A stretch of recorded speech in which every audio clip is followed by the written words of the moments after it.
ci gannaaw. gis nga fii li ma bëgg a dalal xelu militants yi mooy kenn gënuñoo xam lan mooy projet bi ndax ñoo ko togg ñoo ko sumb ñoo ko bind kon kenn gënuñu koo xam muy benn. ñaareel bi kenn gënuñoo xam le sens de notre engagement kenn. lay yàq projet bi mun na jóge ci ñëpp ba mu des ñun. ma dalal nit ñi ñu ànd ak tey ak dal ndax xam nañ fi ñu jëm leer na nañ te dinañ fa yegg bu soobee yàlla. kon responsabilité bi ñu am ñun xam nañ ko te li ci gën a néew waaye moo ci li ci gën a fort en même temps mooy ay ndaw joxe nañ seen bakkan pour que Sénégal change. dama xamul ndax nit ñi comprendre nañu sensu loolu. su ma déggee ñu toog fii di wax ay waxu matériel ay waxu poste ay waxu dama naan nit ñi est-ce que comprendre nañ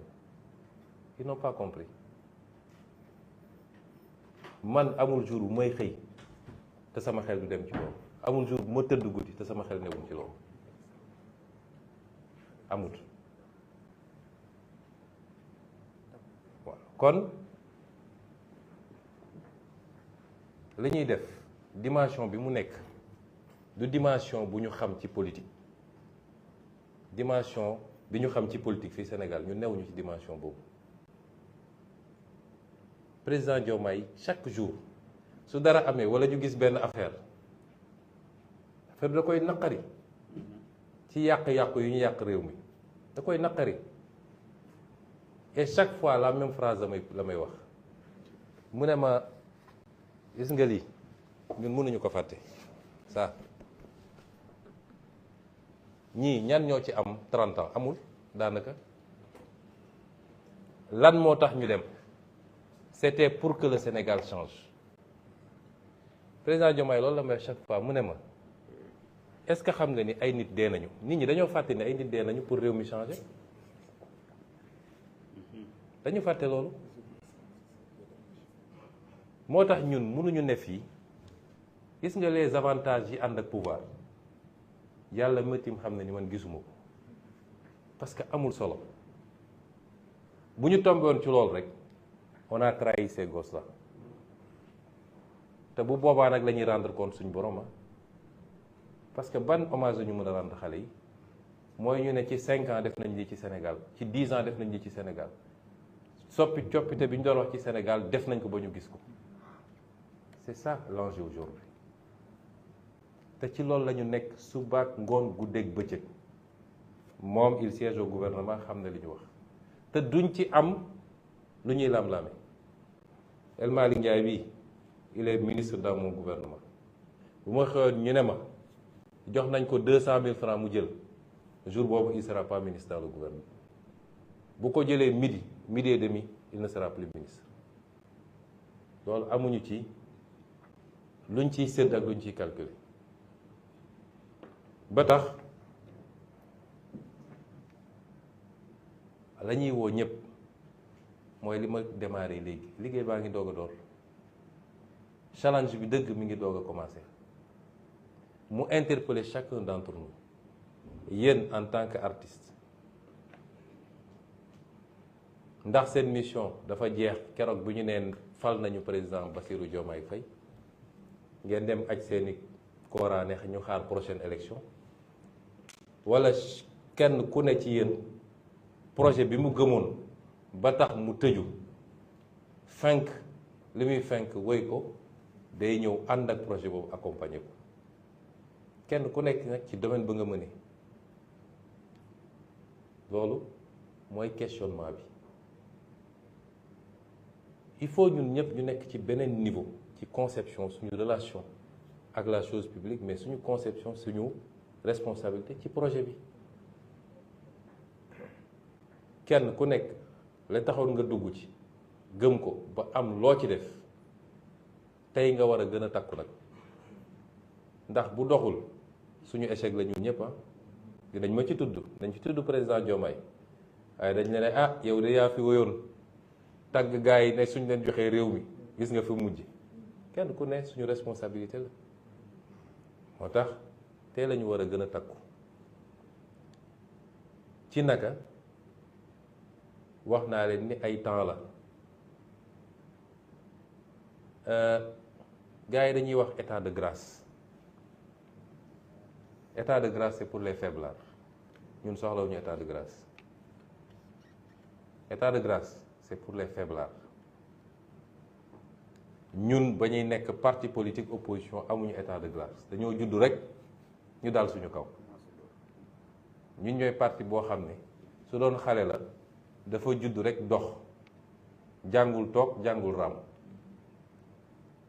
parti bu dëgg du 2014 2015 ñu dal sa kaw 2016 ñu dàq la sa liggéey noonu ba fi mujj ñun soxlawuñu état de grâce ñiy wax ay état de grâce va bientôt se terminer déedéet na bar kuy opposé wu rek génnal ñun soxlawuñu état de grâce loolu mbirum tapet la ñun xamuñu loolu ñun cooki la ñu xam dans le bon sens du terme nag duñu tooñ kenn mësuñoo gis ñu tooñ waaye ku ñu tooñ fekk ñu fi loolu la ñu xam te réew mi noonu lañ koy yore mooy ku bëgg a opposé wu bu mënoon nga commencé sax balaa prestation de serment président Diomaye ndax ñoom seeni opposition yëngaluñu opposition saaga meeg egg yu dem ñun yooyu yëngaluñu opposition boo xam suba ba ngoon jot sa yaakaar yëpp mooy kañ la problème di am diggante Diomaye ak Sonko ñooñu yëngaluñu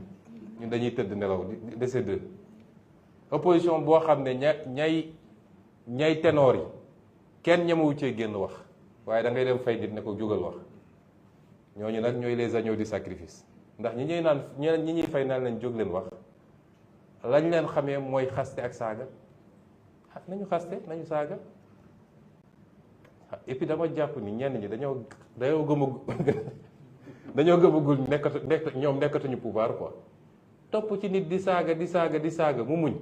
ba ñëw ñu jox ko doole nga ne damay saaga aywa te kuñ ci ne ñuuj nag doo gis gars yi avocat sax doo ko gis gars yi mënuñoo xeex de ñii li ma ne benn lacrymogène la gars yi xaaj ñeent sànni leen ñu soj ñoom ñëpp mbir maa ngi nii nun amuñu problème na métti rek mais état de droit la ñu wax ku ñëw ne d'accord maag agriculture bi niñ ko doxalee wala napp gi wala càmm gi wala jàpp naa Ousmane Sonko avec des preuves jël na xaalisu réew mi c'est ton plein droit loolu amul benn problème mais xëy rek topp ci ay nit nekk ci seen der nekk seen vie privée dugg seen njaboot lu bon lu ne nga wax ko waxoon naa leen ko grand théâtre dégguñu am nañu mos nañu continuer noonu rek loolu dina jeex ci réew mi de wala dem fay nit ne ko bindal ma El Malick laa bëgg nga xasal ma ko wala nga détruire ko loolu dina jeex ci réew mi parce que dafa dul yoon nañu waxante dëgg te il faut ñu comprendre yi nag bañ ko doon def mu yomb ci ñoom ndax ñoo yoroon lengay am ñu leen boot ne leen defal loolu soppiku na kenn du fi instrumentaliser kenn mais dinañu def politique opposé wu dans le respect mutuel loolu moom dina am débat d'idées ku ci wóolu sa xam-xam man je suis prêt à tenir des débats avec tout le monde débat sur les politiques publiques sur l'État sur nos ressources naturelles sur nos finances publiques sur leneen ku bëgg ñu débat loolu amul problème mais yenn yi moom dootul mën a am ci réew mi ba tax nag ñun soxlawuñu état de grâce ndax xam nañ lañ yor xam nañ fi ñu jëm tekk-tekkaaral bii ngeen gisoon tekkiwul faiblesse, tekkiwul dara. ci étape yi di ñëw nag yu bëri dina ci am te composante bu nekk il faut mu jouer rôle am. référentiel bu bees bi nga xam ne moom la ñuy togg muy le nouveau référentiel des politiques publiques ndax PSE ñun mosu ñoo d'accord ak PSE yàgg koo critiquer PSE pare nañu Sénégal pare na ak PSE. ñu ngi naan gars yi amuñu programme ñoom liñ doon liggéey ci ñaari at ñun dañ koo liggéey ci juróomi weer. ndax entre phase dama bëgg yooyu mu leer parce que dañuy essayer intoxiquer Sénégalais yi avec une mauvaise foi extraordinaire. réew moo dem ci àdduna candidats yi dañuy ñëw présenter un programme mais bu yàlla defee nga gagné programme boobu da nga koy opérationnaliser. programme bi nga def dafa génne les grands axes de ta vision. mais boo demee ba yor leng réew mi ca ngay opérationnaliser nag def beneen document bu gën a détaillé boo xam ne day méngoog les données les chiffres que tu ne pouvais pas avoir ba ngay nekk ci opposition mais bu collé ak sa programme. yéen a ngi fàttali ko président Abdoulaye Wade bi ñu ko falee programme soppi la andi woon. il lui a fallu combien d'années pour génne la stratégie de croissance accélérée? 3 ou 4 ans, je ne sais pas. ki fi jóge président Macky Sall yoonu yokkute lañ ko fale woon. il a fallu 2 ans pour mu génne PSE bi te dafa dem fay 3 milliards un cabinet étranger mu defal ko ñun fay ñu dërëm avec l'expertise locale en 4 mois on va vous sortir un document d'opérationnalisation. ñu ne ci télé yeeg rajo yi le projet n'existe pas léppi bu ñu génnee document bi dans les prochains jours ci anam boo xam ne kenn ku ne ci yéen bu ko gisee dina xam ndax lii dina changer Sénégal wala du ko changer. référentiel boobu nag bu ñu ko génnee la liggéey bi di lancé wu dëgg-dëgg te liggéey boobu dafa laaj vulgarisation dafa laaj communication dafa laaj sensibilisation. ñu koy def nag ak toutes les composantes civisme service civique citoyenneté communication. Il y a un bureau spécialement à la primature pour ça ak yeneen ak yeneen. kon kan moo gën a yomb kan moo gën a am facilité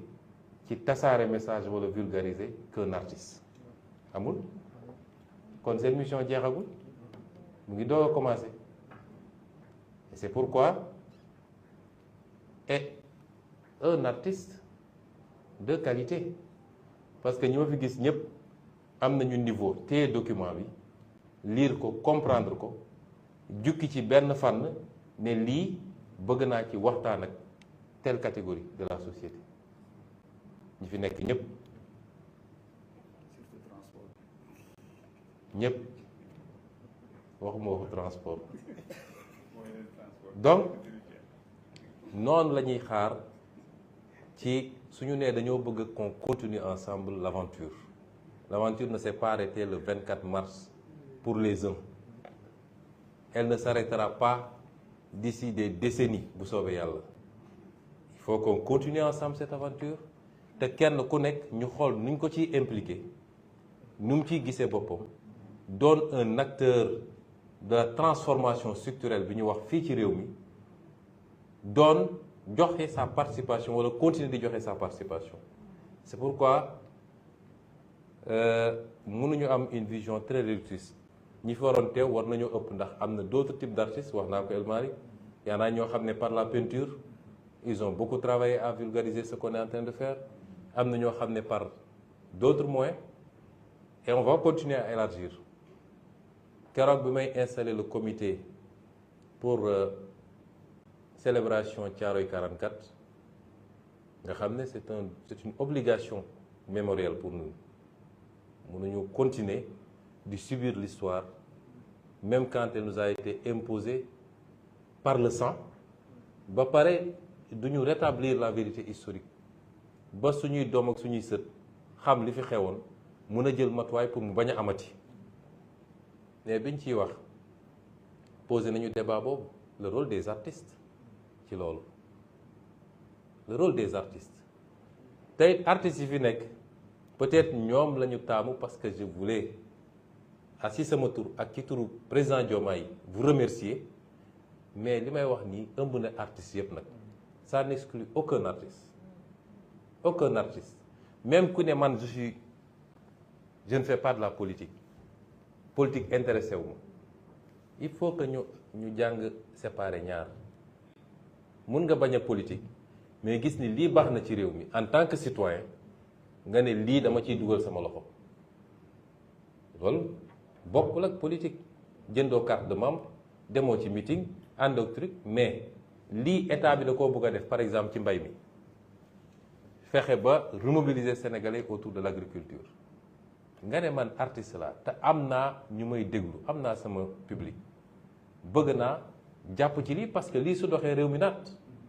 ça n'a pas de rapport avec la politique c'est pas un engagement politique mais les gens font souvent l'amalgame noonu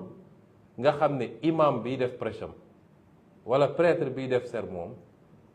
jàpp na ni lii baax na suñ ko defee mu ne tey dinaa xutba ci retour à l'agriculture wax ak ndaw ñi mais loolu est-ce pour autant que il est devenu un partisan de Pastef? Non, parce que am na loo xam ne bu doxee ci programme bi Sénégal yëpp la doxal duñ fi defar hôpital de dernière génération ñu ne waa Pastef rek a fiy faju ñëpp a ciy faju tali yi bu baaxee duñ ne waa Pastef ñoo ciy dugg ñoom kese leneen ak leneen. S'il y a de l'emploi, les gens, les entreprises recrutent indépendamment de la coloration politique. moo tax ñun ñëpp suñu préoccupation moo war a doon na réew mi dox kon yeneen phase yaa ngi ñëw débat yi ñuy posé yëpp am na ñu dem ba bugg a jàllale ci bopp nit ñi sax que oui on va passer l'éponge impunité et cetera non loolu yëpp amu mais lu nekk ak temps rek lu nekk ak temps bi ma recevoir fii les anciens détenus defe naa bi ñu génnee néew na lu ñu waxati ci mbir mi ndax am na lu ma leen wax ci biir néeg te du ma ko wax ci biti ndax stratégie du lu ñuy wasaare ci mbedd mi mais ay nit su ngeen àndee nga ànd ak nit démb ak barki démb wóolu ko mu doy la ci njiit di def ngay gis bu la nee toogal ànd ak dal toogal nga may ko su toogee nag suñu toogoon 1 an 2 ans gisuñu dara nit ñi mën nañ ne ah ñun de xamatuñu mais quelques semaines jarul yëngatu kon ci gàttal gudd na ba pare sax mais solo su waxtaan bi entre autres lii la woon te nii ma ko defee génn noonu lañ koy continuer def am na yoo xam ne sax damay déplacé wu ci terrain bi ciblé des quartiers ou des villes dem waxtaan ak nit ñi portage la boo xam ne mënul ñàkk parce que dans notre conception xam ngeen Sénégal lu ko mës a gàllankoor fii ñi fi toog kan ci yéen moo mën a génneel ñaari axe PSE plan Sénégal émergent ñaari axe yow maîtriser nga yow mën a wax fii est-ce que am na même intellectuels yi ñu naan intellectuel lañu très peu connaissent ce document loolu nag mooy erreur gouvernance ku ñu fal nga tëju sa palais tëju say bureau taal say clim woo say expert ñu defar sa document nga ne yaa ngi koy doxal te ñi war a porter document bi xamuñu ko ñi war a porter document bi xamuñu ko ñun suñu nee dañuy defar on va présenter bientôt aux Sénégalais le plan la vision Sénégal 2050 xam ngeen suñu yitte mooy lan ñu dem ba Sénégalais ki yor taxiem di dawal boo ko laajee ci vision 2050 su xamul lépp it dina mun a jukkil dara lu jëm ci secteur am peut-être ne la lii de nee nañ dañ koy def te nii lañ ko bëgg a defee te suñ ko defee dina baax parce que kooku bu xamee loolu dina la mën a gunge ku xamul foo jëm mun la gunge donc le portage du projet la réalisation la réussite va dépendre ci niveau appropriation populaire bi document bu ñu ko génnee Sénégalais yëpp war nañu xam ñii fan lañu jëm, fan la ñu bëgg a yóbbu dans 5 ans, dans 10 ans, dans 15 ans, dans 20 ans. loolu il faut que Sénégalais xam ko. C'est extrêmement important. Ça conditionne la conduite du changement et la réussite dans la réalisation. kon loolu du liggéey bu ndaw. artistes yi am nañ ci cër. bu ñu paree yëpp dañuy def ay atelier dem tëju quelques jours quelque part ñu ne tey artistes yi la ñu ñëw génne programme bi experts yi def exposé nit ñi poser seen question ngeen comprendre lii lan la bu ngeen koy restituer dina yomb. noonu lañ koy defee ak beneen segment kon ñun xam nañ fi ñu jëm te dama koy wax toujours gannaaw yàlla gisuma lu ñu mën a tere réussir incha allah ndax réew boo amee yéene ci réew mi bëgg réew mi jub ak jubal loxo yi set vision bi leer programme bi dëgër. kon delluwaat gërëm leen bu baax ne nag dama inversé affaire bi parce que bi may ñëw damay ubbi rek sànni ci débat bi ne leen kenn ku ne dama bëgg ngeen wax ma naka ngeen gisee affaire bi. C'était pour tester un peu les sensibilités, voir aussi le niveau de compréhension ak l'analyse que les gens se font de la situation fi ñu toll nii mais suñu commencé rek taxaw bi day métti teewul dinañu delloo kàddu gi déglu leen ci seeni préoccupation seen analyse aussi am na solo seen gis-gis ci mbir mi ak seeni suggestion seeni recommandation parce que yéen a ngi nekk en contact ak ay nit yoo xam ne man nekkuma ak ñoom en contact président Diomaye nekkul ak ñoom en contact te loolu dafa am solo aussi ci liggéey bi merci beaucoup kon ma bàyyi El Malick.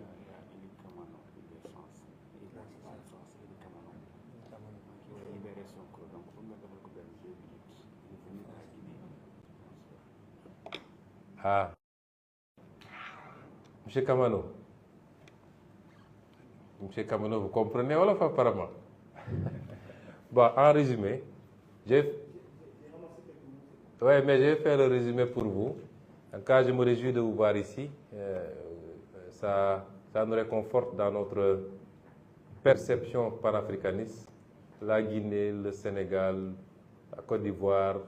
le Mali, Burkina, nous sommes les mêmes pays. Et nous devons aujourd'hui prendre la hauteur par rapport aux enjeux qui nous interpellent. Souvent, nous retombons dans les mêmes pièges qui, in fine, ne concourent qu'à une chose, diviser encore les Africains plus qu'ils ne le sont. Sur des détails, tel a dit ceci, tel a fait cela, nous ne sommes plus panafricains, nous ne sommes plus ceci. Vraiment, on doit dépasser cette étape-là. C'est pourquoi je suis très content de vous voir ici. Et en résumé, ce que j'ai voulu expliquer, j'ai tenu à rencontrer une petite poignée d'artistes sélectionnés par rapport à leur engagement à nos côtés durant les moments où ça a été extrêmement difficile, extrêmement dur. Et ils ont été là. Et par leur production artistique, ils ont donné quand même une certaine portée au message. Nous savons tous qu'il n'y a pas meilleur moyen de véhiculer un message que l'art dans toutes ses formes. Donc c'est pourquoi cette réunion marque en réalité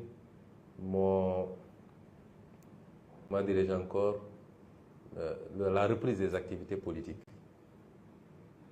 L'erreur qu'il ne faut pas faire pour l'acteur politique, c'est qu'une fois élu, on se coupe de tout. Pendant 4 mois, on a été obligé effectivement de faire une retraite stratégique pour nous pencher sur l'état des lieux qu'il fallait faire. Quand vous venez d'hériter d'un pays, il faut faire l'état des lieux et de manière très sérieuse. Mais cela n'a jamais signifié pour nous une volonté de nous couper de ce qui fait notre essence, c'est-à-dire un lien particulier que nous avons avec nos bases, mais un lien particulier que nous avons avec la majorité du peuple sénégalais. Et nous allons reprendre ces activités. Cette rencontre d'aujourd'hui était une première simplement, et j'ai voulu le faire avec les artistes. Mais au-delà des remerciements et des encouragements, c'est leur dire que la mission est loin d'être terminée et que c'est maintenant qu'elle commence justement. Que nous allons dans les prochains jours présenter le nouveau référentiel des politiques publiques qui doit se scinder en plusieurs étapes, une vision sur 25 ans, mais des déclinaisons quinquennales et décennales. Et nous voulons cette fois-ci que cette vision, ces programmes ne soient pas l'apanage de quelques élites enfermées dans leur bureau. Il faut que ce soit le plus vulgarisé possible. Il faut que toutes les masses puissent s'approprier ce référentiel pour pouvoir accompagner le mouvement. Et c'est pourquoi nous considérons que les artistes que vous êtes doivent continuer à avoir cet impact par leur production. Prendre le temps de s'approprier eux-mêmes le document dans ses grands axes, mais pouvoir, par leur production, nous aider à vulgariser et à continuer à embarquer le maximum de Sénégalais, à faire bloc derrière le régime qu'ils ont choisi, derrière le président qu'ils ont élu, de manière écrasante et dès le premier tour, ce qui est une première au Sénégal pour un opposant, et c'est assez symptomatique de l'espoir que les Sénégalais ont placé en nous, derrière le gouvernement dont j'ai l'honneur d'être à la tête, derrière le mouvement qui va être porté par l'État, mais qui n'a d'autres préoccupations, à la limite d'autres obsessions, que de transformer structurellement et qualitativement ce pays pour que les Sénégalais puissent avoir les mêmes, puissent satisfaire les mêmes aspirations que tous les pays qu'on envie aujourd'hui et qui justifient que nos jeunes continuent à prendre les pirogues pour essayer de rejoindre ces pays. Et nous faisons ça avec beaucoup d'abnégation, beaucoup de passion, en souvenir de tous ces gens qui ont perdu leur vie, qui ont perdu leur santé, qui ont perdu leur travail, dont les foyers ont pu éclater à cause de leur engagement. Au nom de tous ces gens-là, nous n'avons d'autre choix que de réussir. Et je puis garantir, je puis rassurer les Sénégalais que s'il plaît à Dieu, nous allons réussir cette mission. En tout cas, vous êtes invités à continuer également à nous accompagner dans ce travail, au même titre que tous les autres artistes. Et je terminerai par dire que, effectivement, ces artistes qui sont là ont été triés par rapport à leur engagement à un moment bien précis, mais le message est plus large et s'adresse à tous les artistes du Sénégal, de l'Afrique même, que nous leur tendons la main dans le sens que nous puissions enfin changer les choses profondément, qualitativement et structurellement. Merci. Je peux faire la distribution. Ouais.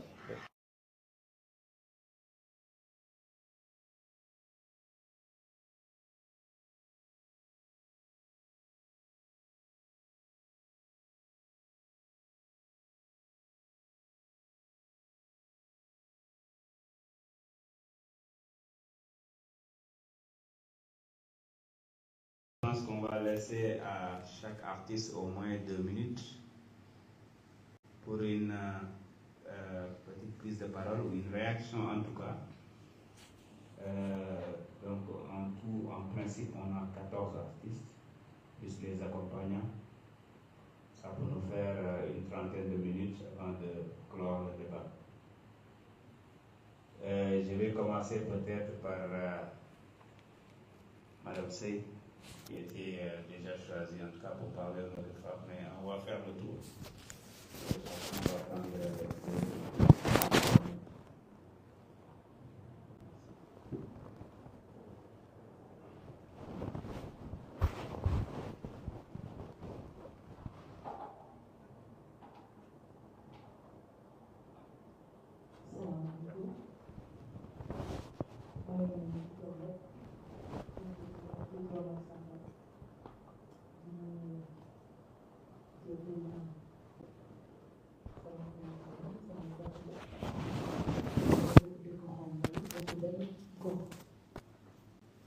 xam ko première fois ma yegg ci seenu defe naa clôture meeting bi ma ko nuyoo loolu la ma njëkk a wax kon loolu mbégte la di nuyu sama mbokku artistes yëpp di wax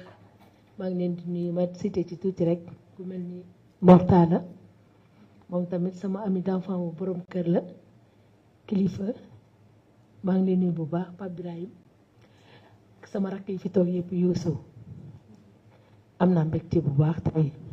ñu teew fii kii ma àndal nag moom mooy sama kilifa damay wax en tant que artiste mais nit ku nekk sa borom kër nga am ca 20 ans ñi ngi ànd fu ma mës a dem rek maa ngi moomay ànd bari na lu ñu recevoir ca bu ci nekk ñooy ànd kon tey bu ma premier ministre ma bokk ci artistes yi bokkoon nag ci ñi ko gëm dama ci jàpp tuuti rek bi affaire bi amee fi mu toll sama borom kër moo ma woo mu ni ma ñu taal oto bi génn ñu dem lu bari sax mu ni ma yaay wax ni Sonko da ngeen a dëkk li ma mën a wax ci ay maamam néew na Sénégal ci artiste bu ko mën a wax ci ay maamam ci yaayam ñi ko jur ba ci maamam dama ko xam mais wayewu moon foofu mu ni ma nañ dem studio ma def frais di studio yi fay la yow woykat bi sax nga woyal ma sama waa ji di waral man sama woy ci sama borom kër la jógee parce que boobu nga engagé wu diis na donte artiste nga mais di nga sóoraale mais moom daf ni ma non nan dem studio ma fay studio fay musicien fay la yow artiste bi sax nga woyal ma parce que foofu rek la ngëm-ngëmam toll woon donc moo ko defee tamit am ci ay retour yu bëri fii Sénégal bokk naa ci artistes yi ëpp lu ñuy génn def naa 17 pays depuis 2006 maa ngi nekk ci showbiz 17 pays def naa ko mais nekk suñu coin di liggéey mais bi ma wooyee ci projet bi retour yi ma ci am man ak yàlla rek noo ko xam ak sama borom kër yenn saa yi ma dem Amérique sax def sama programme ba pare nit woo ma ndax jëmmam yu ci mel ni Columbus bëri na ay Boston New Jersey damay dem hors sama liggéey mais su ma paree ci sama liggéey juste rek da ngay gis fu nekk la ma nit di invité yi dawa say ñëw bokk Pastef foog nga ñëw añ seeg man kaay ma defal la bon départ donc def nañu mbir mais laataaj jotaay bii mbir moom mi ngi doon fay waaw loolu sant la bu baax sax 17 pays yoo xamante ne waxatuma Sénégal ay sama dama koy yóbbu jor fu ma toll samay passeport yu jeex donc du doon lu basé wu ci nit mais booy def dañu toog fii rek mu ni ma léegi def te yàlla tax dina fay moom daf ko mës a gëm dafa am bés boobu dafa toog ñu toj verre bi mu xëy ni ma du ma tëdd tey ci journée bi te gisuma sama président dem ba gisanteeg moom ñoonteeg moom ma ne ko sa goro la donc loolu ngëm-ngëm la mais bu yooyu yëpp weesoo nag ma ñëw ci li nga xamante ni moom mooy suñu liggéey dafa bëri nguur bu fi jaar te respecté wuñu dëgg-dëgg culture te ñun ñi nga xamante ni ñu ngi yëngu ci culture di génn di porter drapeau bi fu nekk dañuy gis suñu yeneen dëkk yi ni ñu gën a avancé ci wàllum culture bari na dama koy wax Mor ma ni ko fekk dañu dem Washington ñu gis defe naa David la di fa joué ñu dem ba teg porte yi ni kenn mënatul dugg mais pourquoi pas ñun Sénégal mënuñu am lii déjà bu ñu wut passe bu ñu wut visa dafay metti dafay metti trop ci artistes yëpp nag da ngay gis artiste boo xamante ni renommé la mais pour mu déposer visa ñu jox ko ci ni mu waree lu metti la dañuy am toujours problème yooyu mais loolu yow mi génn da ngay xam ni culture Sénégal dafa des lu mel dañu am ay woykat dañu am ay ndaanaan yu mag yu fi nekk yoo xamante ni dañ leen di xam mais tout le temps dañuy am ay problème yu bëri yoo xamante ne ay góor lañu di ko mën a wax fenn en tout cas ñun bëgg nañ la fonk nañ la gis nañ sa taxawaay gis nañ sa njàmbaar